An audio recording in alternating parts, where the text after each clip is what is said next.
Hello and welcome to the Engineering Futures podcast. I'm your host, Paul Barker, and I'll be helping you explore the world of manufacturing by introducing you to successful people from across the sector. We'll touch on everything from personal experiences and professional challenges to contemporary issues affecting the sector, careers advice, and practical steps for employers who are looking to attract the top engineering talent. Join us as we get to know the people who have made a difference within the sector. Okay, so welcome to the latest episode of the Engineering Futures podcast. I'm delighted to have special guest today, Rosa Wiles. Rosa, how are you doing? Yeah, I'm doing really well, thanks, Paul. So do you just want to do a quick introduction just to kind of let everyone know kind of who you are and what you do? I'm Rosa Wiles. I'm the FE College Principal at University College Birmingham, and I'm also the Dean for STEM. So I look after all of our engineering curriculum from our college right the way up through to our postgraduate offer. Right, wow. So a big job. Yeah, quite a lot going on. It's quite interesting. Get to see all different areas of our curriculum, but obviously specialise in engineering. Yeah, okay, good. Right, okay, so we'll get stuck in. Got loads of stuff to kind of ask you. I think that the reason I've asked you to be a guest is just kind of we've been watching your LinkedIn profile for quite a while, and you're doing some pretty cool stuff, I think, in and around kind of engineering, which is much needed. So it'll be good to find out more about that as we go. But I suppose to get us things kicked off. So let's go back to 16-year-old Rosa. What was going on at that stage in your life? You know about to kind of leave school, and what are you thinking kind of like career-wise or your next steps? So I was quite fortunate. By 16, I was pretty determined. I sort of felt like I knew what I wanted to do. I knew I wanted to be an engineer. So in that sense, it felt like I really had an idea of where I wanted to go next. I think at about the age of 9 or 10, I'd sort of worked out that engineering was the thing for me. I was always taking things apart. Lego was my favorite toy. I was always building things, working out, breaking things as well to try and find out how they'd work. And the thing that really fascinated me was flight. I just could not work out how aircraft flew, these great big heavy things, and there they are up in the sky. And I just thought that I need to work that one out. And I didn't know what that was at that time, but luckily I had a family member who was an engineer, and I'd sort of gone, I think I need to be a pilot. He's like, hey, you don't want to be that. You don't want to be a pilot. If you want to work out how flight works and how aircraft work, you need to be an engineer. So that was it. Age of 10. That's it. I'm doing that. So at 16, I knew what I wanted to do. I'd had a bit of a battle convincing my maths teachers that I could do maths, but I'd got through that and got a really good maths teacher through my GCSEs and got some good grades. So I knew I wanted to be an engineer. I knew I needed to do my A levels at that point is what was going to work for me. And so I was able to do my maths and physics A levels. So that transition was quite straightforward. I felt like I'd already made a lot of the decisions I needed to make. And so at 16, I was pretty confident. I knew engineering was the thing that I was going to go on and study. Wow. And so who was the family member? What did they do? So he was an uncle. I didn't see him very often. He lived in Germany at that point in time, and he wasn't. He did work in aeronautical engineering. So it was just that spark really that I needed. And people said to me, well, if you want to do engineering, you've got to be good at maths, and so head down, get sorted. I always loved maths, and you just got to work at it really. Yeah, it's funny that, isn't it, that you knew from such a young age. I mean, when I think about my own journey to becoming an engineer, it was very last minute. And that happens, doesn't it, when you look at people who enter the sector. Sometimes people just know that they want to be an engineer, and then others kind of fall into it. But yeah, I mean, so you say at 9 you kind of knew that you wanted to do that. I mean, that's really young, isn't it? And were you just on that path as well? You never deviated from that? Yeah, I was quite determined. Yeah, I just decided that was it. I wanted to do it, and I just would work out a way to get there. so yeah, it helped because it gave me that focus, made sure I knew where I was heading for. But I also really, because I was so focused, I also could help other people around me. I went to a girls' secondary school, so it was a female-only secondary school, and it felt like I, because I knew I wanted to be an engineer, I could find my path. But friends of mine that weren't sure, who'd never heard maybe about engineering or didn't understand it, um, they did. I sort of helped them as well if I try and market engineering as a good option for them if they were interested in those sorts of things. Mm. So you went to you got your A levels and then went to university. No, so at 18, after I did my A levels, I got a placement year. So I worked with the Engineering Development Trust, who are brilliant. I still work with them now, and they offer placement years either pre-university or during university. So I decided to try and get one before I went to university. And you fill out one application, and they'll send that application to all the employers on their scheme, and then you're invited to interview. So at 18, I was going out to interviews with several different engineering firms across Birmingham, and I was offered a placement year with what at the time was Lucas Aerospace, which is now been taken over and is part of Rolls-Royce Aerospace Group in Birmingham, working in manufacturing on electronics manufacturing for the sort of FADEX for the engine control systems for Rolls-Royce jet engines.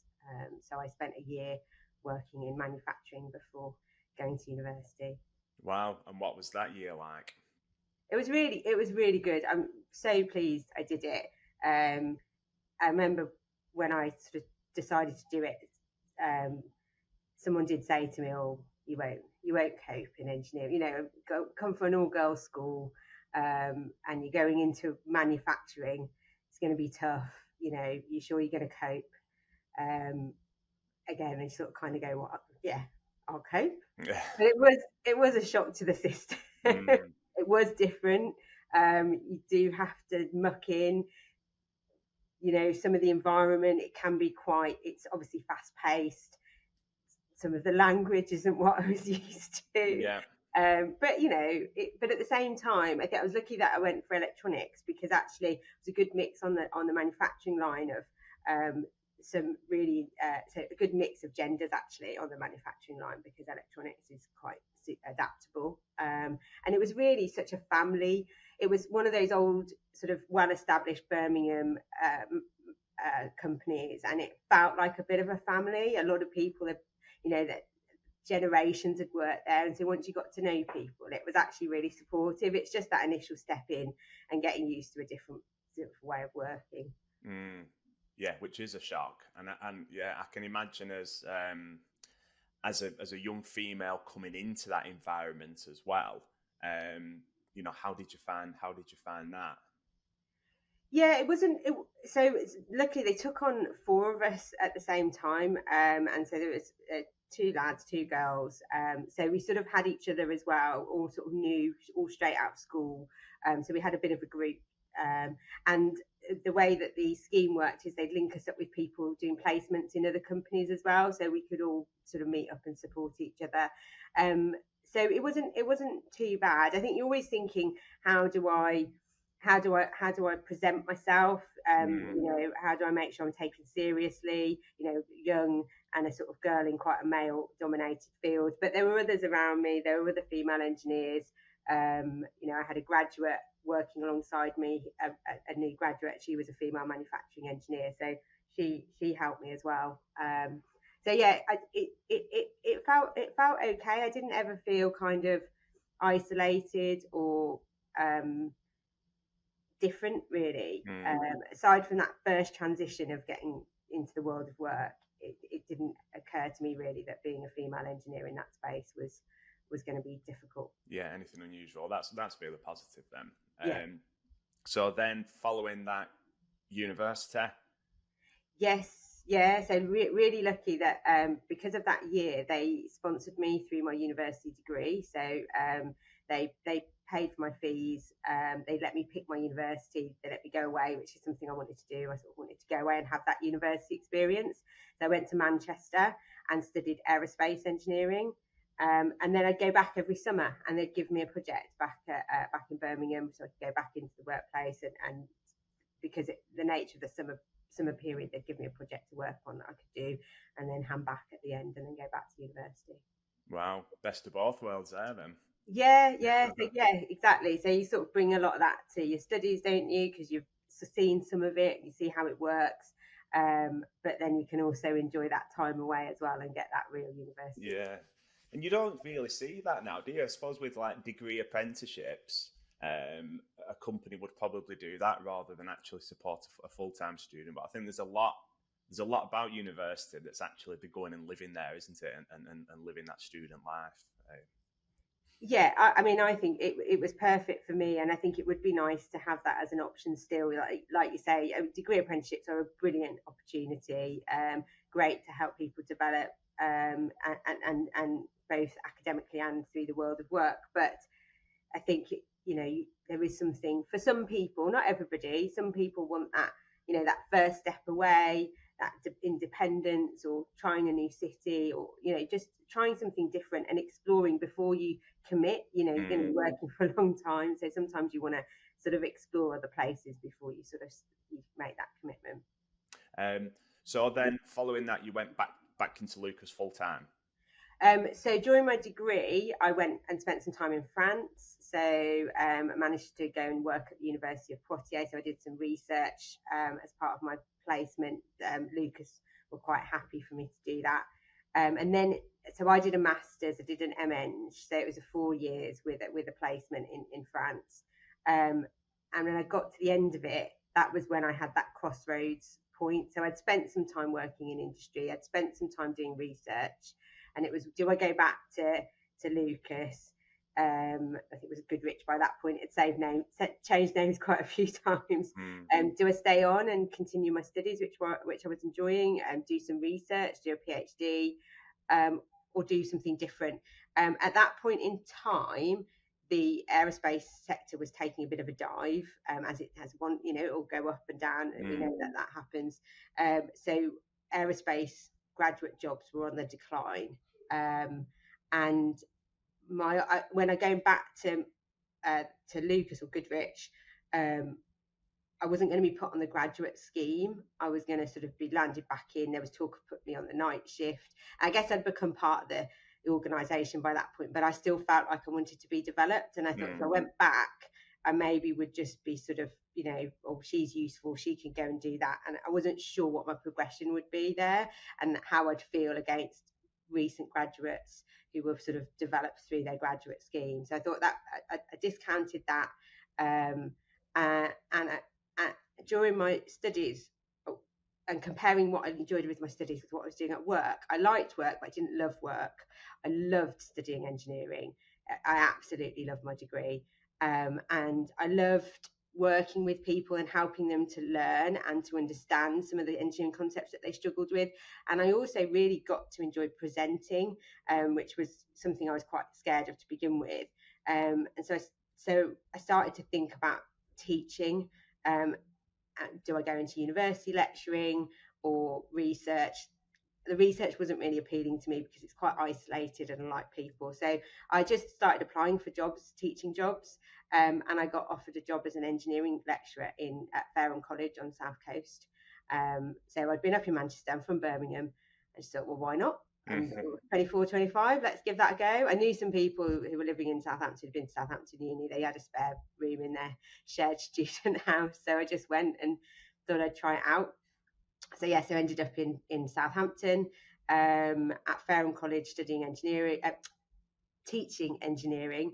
And the way it works in further education is you do your teacher training whilst you are teaching. So my first lecture to 16-year-olds, I had no training, just go in, have a go, try it out. Still remember it now, that first lecture. But that year I just fell in love with teaching. I loved my job. It was so hard. It was a really hard year, long hours, but that was it. I was like, this is what I love. I love engineering, and I really love teaching it and developing new engineers and future engineers and current engineers who want to progress as well. Yeah. And hearing you say that, I mean, I think about my own journey from industry into FE, and I was the same. I just loved being in. I mean, that first year, being in the classroom, working with young people, and even now when I'm kind of supporting engineers to move into roles in FE, it's like the teaching is just like the teaching's a part of it, but it's like supporting and helping these young people to like be the best they can and helping them get an apprenticeship or helping them decide to go to university. It's such a rewarding job. But yeah, it's so difficult for colleges to recruit these people, isn't it? It's what's your thoughts on that? It is really hard.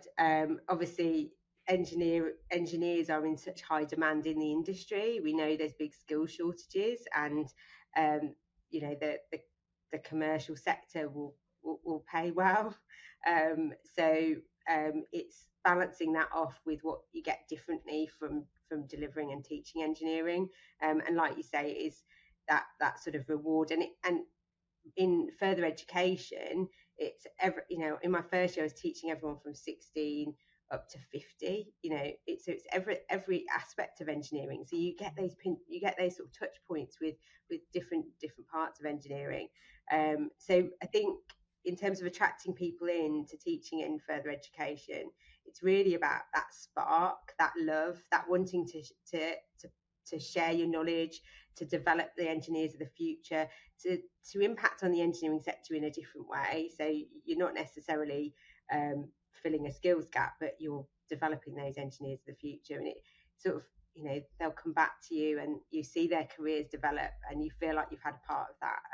So yeah, it is difficult to, and I think the other problem is not, further education is such an unknown space. People understand schools and universities, but further education is this nebulous bit in the middle that does everything else, and that I think we need to be clearer in what further education offers in terms of the students, the apprenticeships, the employers that we work with. That needs to be clearer to those outside of the FE sector. Yeah, definitely. I mean, engineers are completely unaware that they can that a career in FE is open to them, as I was. I mean, I think when I went into FE, it wasn't. I didn't see any kind of like marketing campaign. I certainly wasn't looking on any college websites. It was a conversation with somebody. My cousin, she worked at the local college, and we was having a chat one evening. And she said, "Have you thought about being a lecturer?" And I had absolutely no idea I could do that. But I think as well, people think that teaching is you're in a room with a lot of 16-year-olds and you're at the front and you're talking at them for an hour and a half. And it's not like that, it's the kind of the collaborations you can have with employers, developing adult skills, working with on the HE side of things, projects, the kind of funded projects and things like that go on. It's such a interesting arena. But also, as I always say to any engineer considering coming into FE, your career progression is absolutely phenomenal as well. You will only be teaching if you're good and you work hard. You'll probably be teaching for 2 or 3 years, and then you'll find that you'll start moving up. And as you say, I think that's something that people don't see, that because sometimes it's hard to know that if you're not from, if you don't understand how it works. But colleges are big businesses, the big multi-million-pound businesses, and I think sometimes people think they're like schools.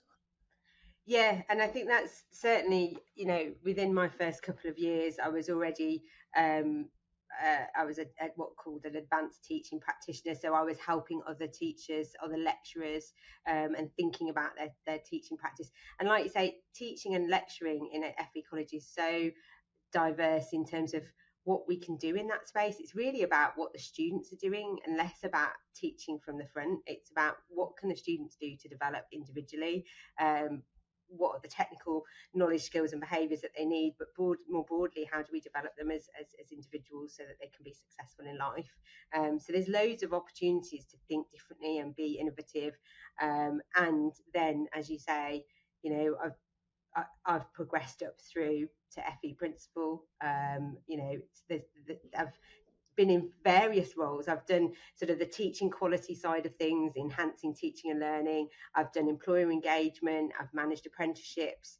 I set up an Institute of Technology, which was a completely brand new thing. No one had ever done it before. I was working with lawyers and all sorts of complex things, building projects that I hadn't done before, and then moved into this sort of FE principal role. So, I've had lots of different experiences, impacting on learners in different ways, and certainly it's never boring, that's for sure.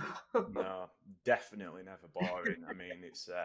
I remember I used to sit in industry. So I was like a design engineer for 10 years at the same company, and absolutely, that company was a great company, but I was a little bit bored. I was, you got to like sometimes 1, 2 o'clock, and you clock watching, thinking, "Oh my god, I'm here till 5 o'clock," and then you go into FE, and it's like, bloody heck, it's 5 o'clock already. Where is that day gone? And something new every day.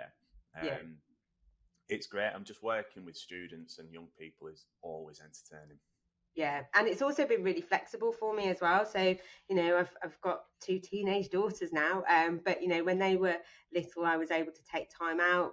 I was able to work part time. I could fit things in around what I wanted to do, so I could pick things up and I think we were moving around a lot at that point. I was my husband's job meant that we were moving around quite a lot. I remember I ended up in northeast Scotland, rang the local college. They found out I could teach maths. They're like, "Come in now. We'll have you tomorrow." So yeah, they're never difficult to find work if wherever you might end up.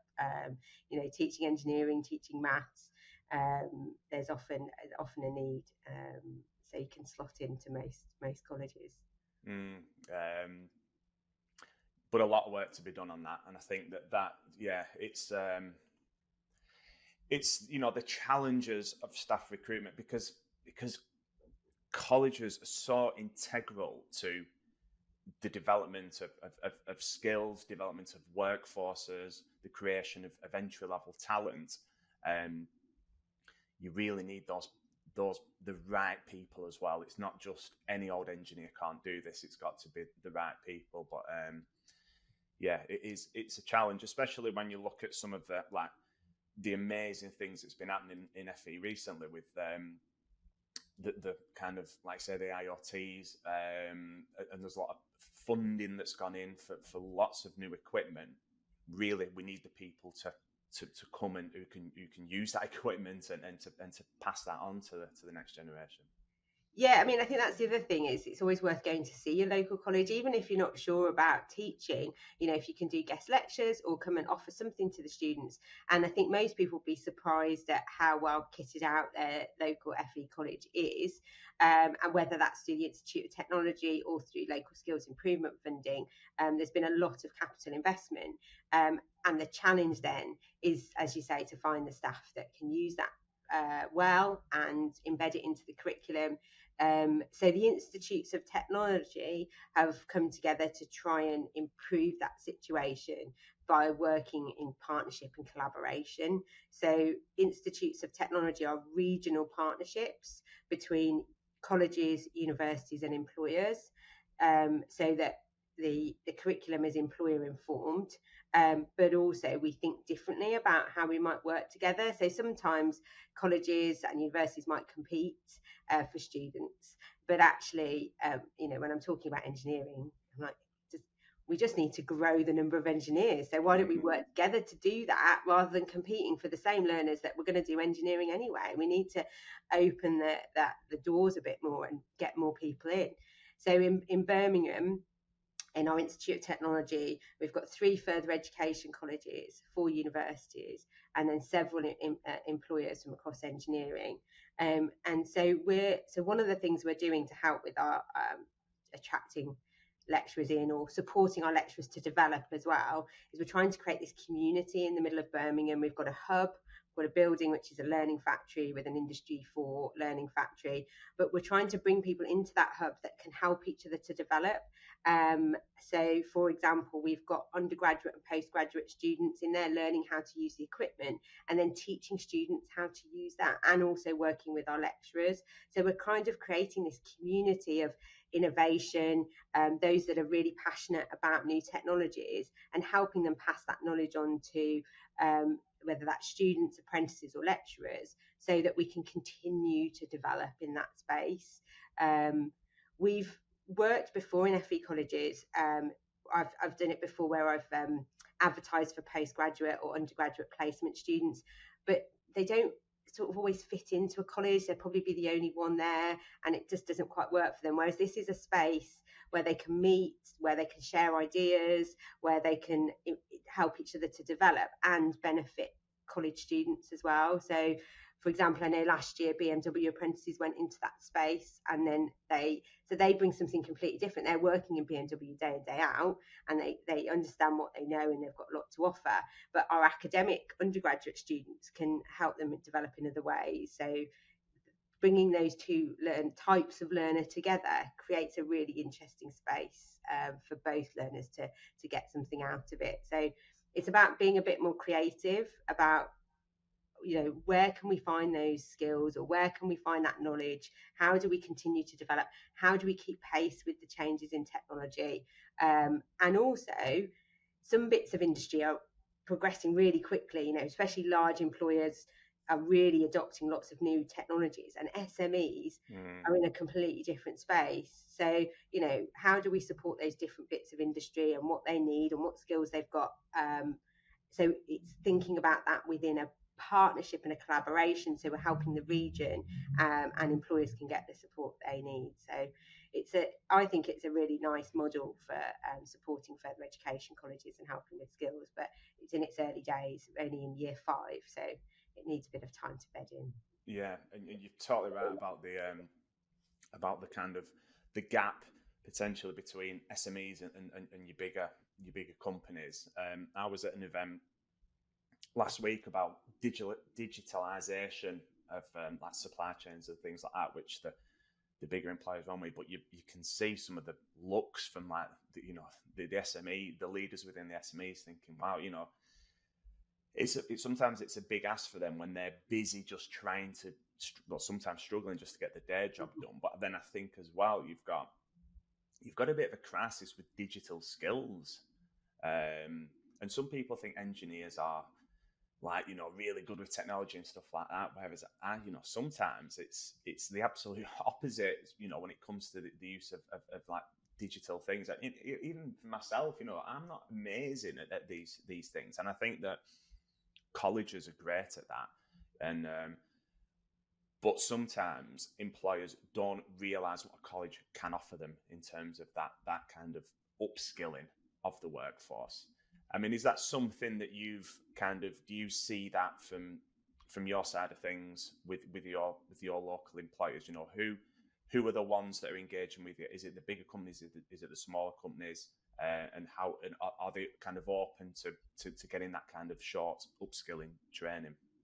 So we have a mix. So we tried to create our employer board of a mix of bigger and smaller companies, so that we would be able to think about what they each need.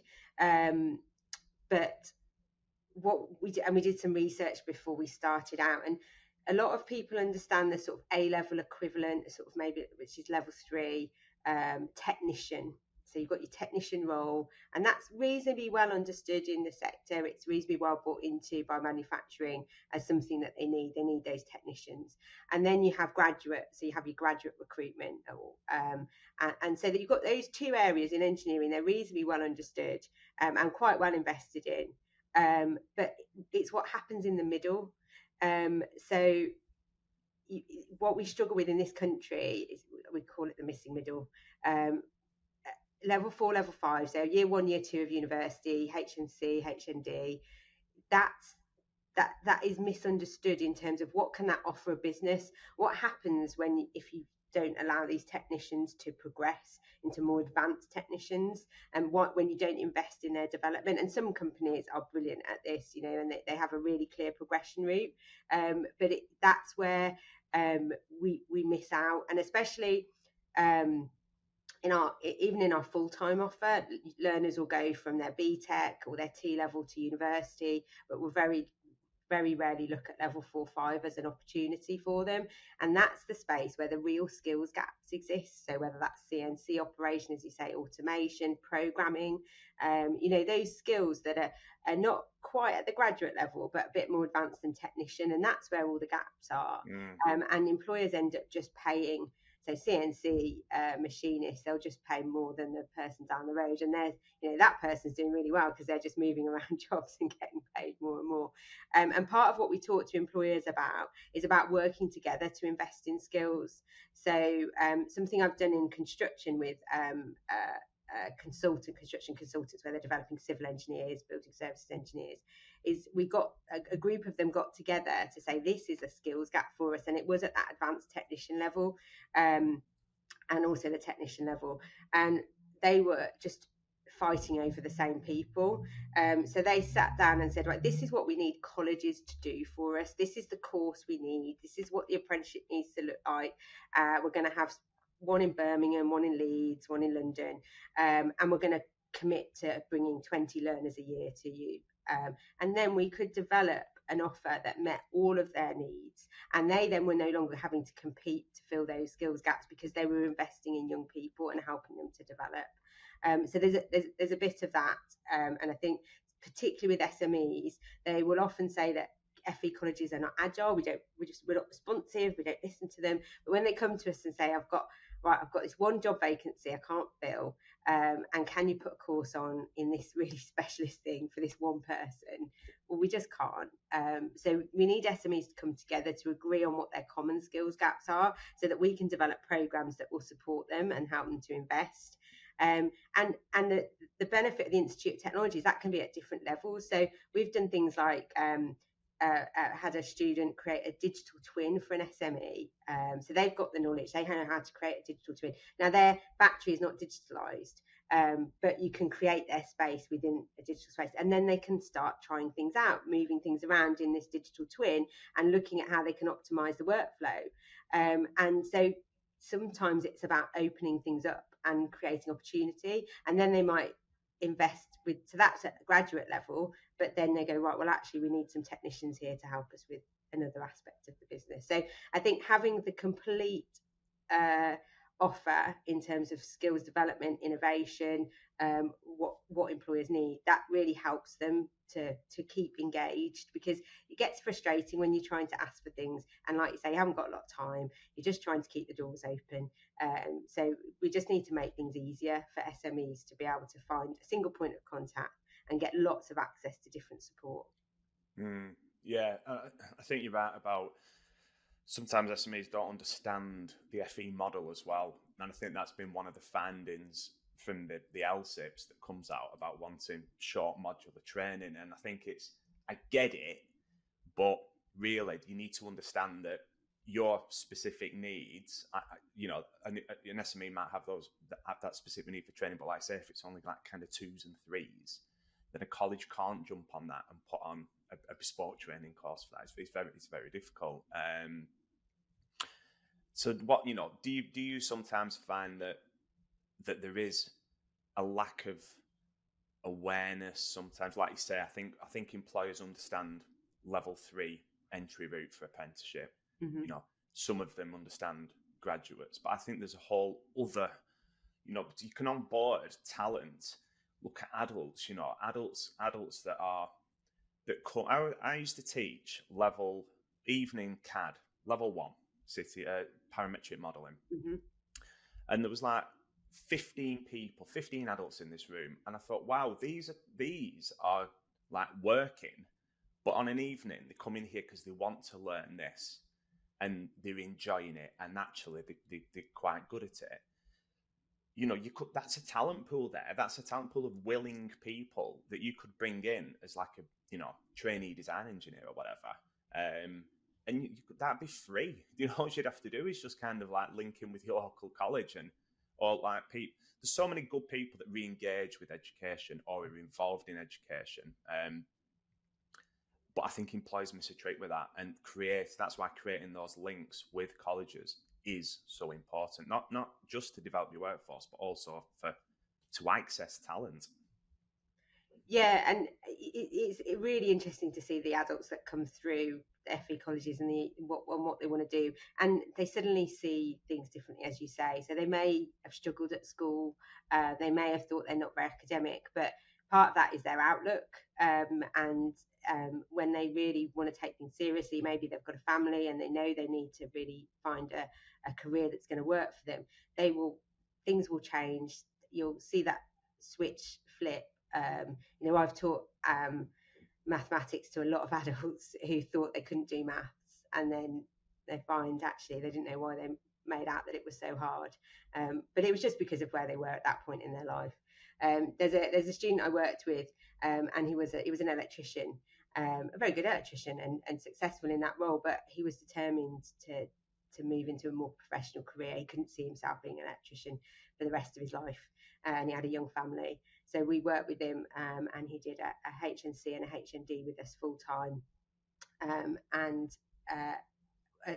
towards finishing his HND, he was snapped up by a company who then supported him with a degree. They paid for him to do a degree and a master's, and he's now a director at that company.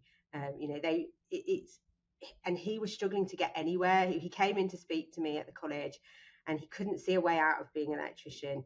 And obviously, electrician's a great job, but he just wanted something different. And so we were able to find a route for him that he could commit to, and then start to link him up with some employers. And so that sort of talent, whether that's an electrician or whether it's somebody that's worked on the shop floor for years and has never had a chance to progress, plumbers, the people that have developed in the trades and have got so much to offer. There's a lot of crossover. I've worked with chefs who, again, great job, but wanted something that wasn't quite so so intense, or maybe better hours, and we've helped them to develop into construction managers. It's looking at what have they developed. And this is what I always say to my students. I had a student who was an engineering apprentice and decided he wanted to go into media, and so I rang a university and said, would you take this student? He's got an engineering background. Yeah, we'd have him. He could work in, definitely got skills. It's the transferable skills. Not thinking I've made a mistake by picking this route. It's saying, well, I've done this, and this is what that now brings to my next step. So too often in engineering, we are all about things that people haven't done. Oh, you haven't got a maths A level, well, you can never be an engineer. Yeah. And students will come to me at 18 and be like, I've picked the wrong things and I don't know what to do now with my life. You're 18. What have you learned in the last 2 years? You might think that's the wrong thing now, but you've learned so much and you've developed. What can you do to take that into your next step? Careers are so diverse now. And, I didn't think I'd be doing this job. So I was pretty convinced at 16 what I wanted to be. I didn't think it was this. So it's that kind of open-mindedness to take those skills, value what people have developed through whatever job or studies they've done, and think about how that can benefit your business. It's just being a bit more open-minded about it. Yeah, and honestly, don't get me started on this, because I think that this is where you've got employers who have got skill shortages. It's like, well, the good news is what you need is people. And there's lots of them. You know what I mean? They're everywhere. But sometimes it's their lack of being able to kind of think, how would you bring this person in? And now I'm working in recruitment. How frustrating is it that we are judged by 2 sides of A4 paper that's got some words on, and it's like, oh yeah, well it doesn't say this and it doesn't say that, therefore this person can't do that job. And it's all about attitude and motivation and desire and, like say, transferable skills. And I think there's a lot of snobbery within engineering, that you have to have gone through an apprenticeship, or you have to have this and you have to have that. And I personally disagree with it. I think that people can learn things and people can do stuff, and people are like good And if you give someone a chance that wants a chance, then they will work hard to achieve that. And you could take someone on as a semi-skilled operative, and then say, look, if you do well with this, that could lead onto a level 3 apprenticeship. After that, we could talk about HNC. You could then move into a quality role or a manufacturing role, a design role. I think there is definitely ways to ensure that you can empower and support people. But it's very, very difficult. I mean, the amount of employers that I deal with that are absolutely adamant they want someone who can hit the ground running. And it's like, yeah, but so does everybody else. And it's like the businesses that are good at recruitment do flex and do consider giving people a chance, but it doesn't happen enough. Yeah, I mean, I think it's going to be interesting to see how the new government look at the skills levy and what other opportunities there are, because I think there's a real conversation to be had in the UK around the investment of employers in their own staff. So we invest far less in developing our own workforce from the actual employers paying for that than other comparable countries across the world. So it's that you can't get everything for free, and actually looking at what that investment is and what benefit that gives you over time. It's not going to be an immediate investment, but it's a long-term return, isn't it? If you develop your staff in a way that make them feel like there are progression opportunities, they're more likely to stay. And you can then you've also got an opportunity to mold them a bit, haven't you, into what it is that you need for your business. So I think we do have a big issue in terms of that balance around how much is available free and how much are people willing to pay for the training, and how do you develop people into your own workforce. You've got to spend some time on that. Very few people can come in immediately ready to start. It's got to be an investment. It's got to be a conversation that we need to have. So in what do you think in terms of the future of education, the future of further education? Obviously, we've had T levels, which are relatively new. In principle, a good idea. In reality, sometimes a bit tricky with the work placement. But I don't know what your kind of thoughts are in terms of going forward. What would you like to see that's different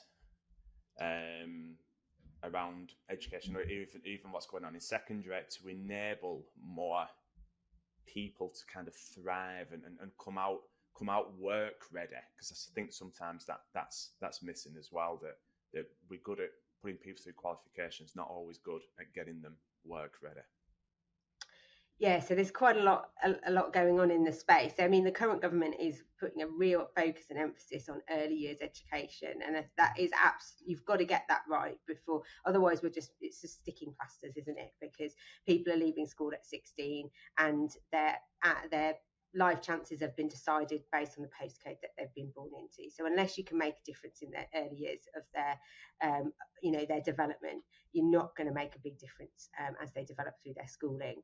Then we've had a lot of focus on exams and a very academic approach to schools, which is a certain school of thought. I think we're currently moving into more of actually, is that really helping people to be ready, as you say, for work, and is it the right way to determine people's abilities or sort of assess what they can do?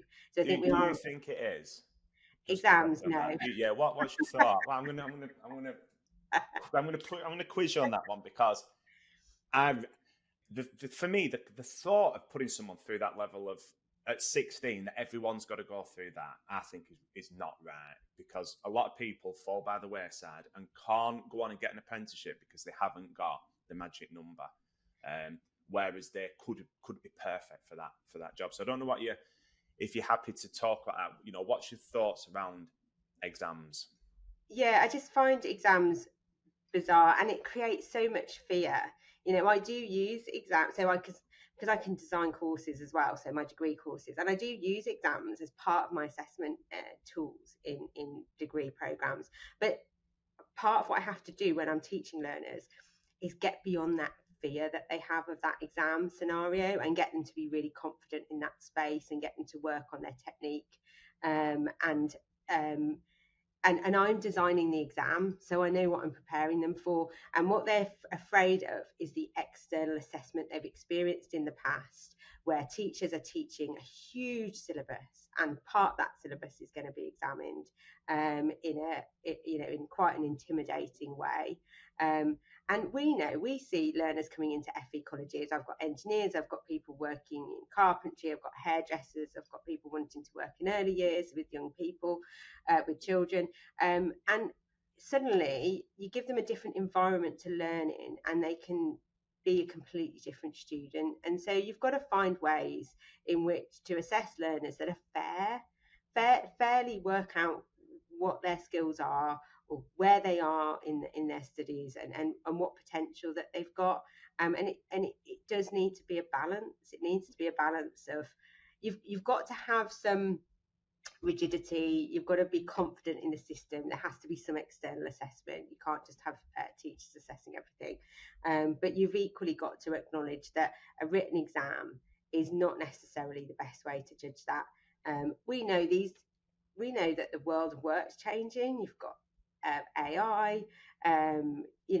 Really, we need to spend more time developing the skills such as being able to critically analyse information, be able to source the information that you need and determine is it accurate or not, because these young people are going to be bombarded with already an awful lot of information, and they need to understand if there's bias in that, if it's accurate, if they can use it, if they can interpret it, if they can adapt it for what they need.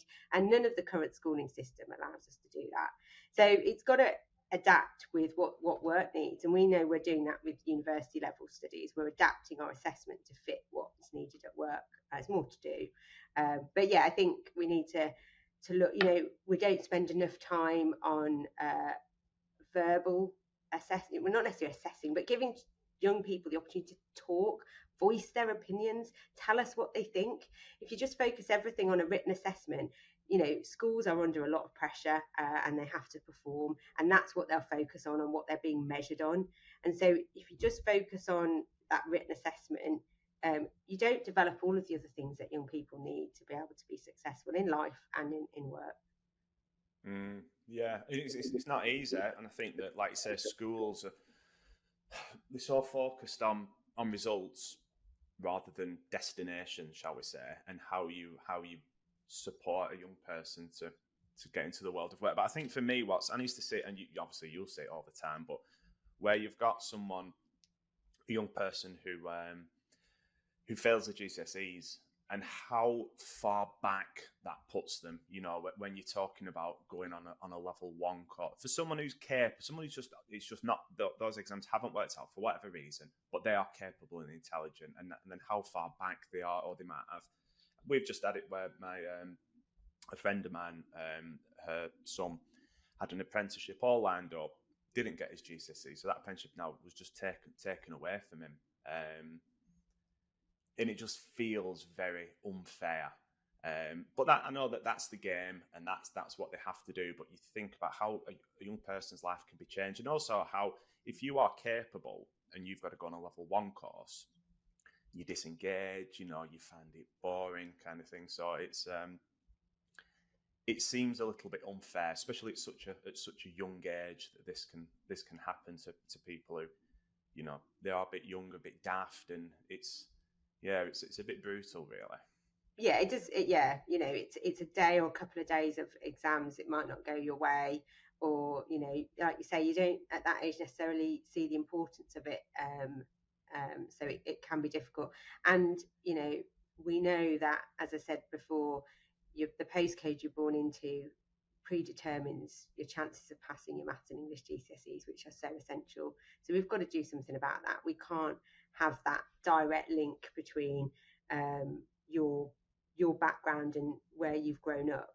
It shouldn't be about how much support your parents can give you as to whether you're going to succeed in education. And that's what we've got to change, that really difficult link that's there at the moment, to give everybody a fair chance at really demonstrating what they can achieve.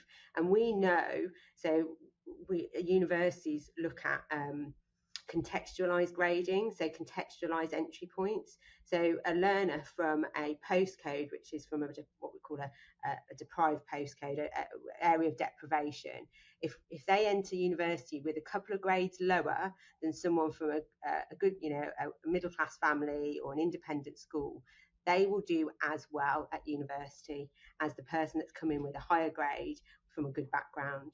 So it's not a fair assessment of their ability. It is impacted on by their background and their and the challenges that they are facing day to day that their peers are not. Yeah, and I think big questions possibly for another podcast appearance, because we could go very deep on all that. But I suppose just to kind of, it's conscious of time now, just to kind of wrap up a bit. But in terms of what's kind of lies in the future for Rosa, in terms of, professional or personal things that you would like, that you're either working towards or would like to achieve in the next few years? Have you got anything planned? Well, I mean, I've only been in this role, FE principal role. This is just coming up for just over a year, so I've got to really get this really well established here at University College Birmingham. But the thing that I'm always looking to do is to work with industry in terms of improving the diversity of the workforce as well, which we haven't mentioned. So I'm always looking at projects that will help attract more girls to choose engineering, and to look at how we can get a more diverse workforce, and look at how we support people in those roles. So that's probably a real focus. And then supporting the National Network of Institutes of Technology. So I'm also the chair of the National Network of Institutes of Technology. So that national feel of where we are and how we can support colleges across England to, as you say, to find those lecturers and fill those skills gaps within FE colleges working with industry. Okay, brilliant. Well, Rosa, thank you very much for your time today. I've really enjoyed that. Normally with the questions, I kind of keep the eye on the question, because obviously we kind of like set a few questions up. They've just been scrapped off and just gone straight in for the chat today. So I know it was really good. So yeah, thank you very much. No problem, my pleasure.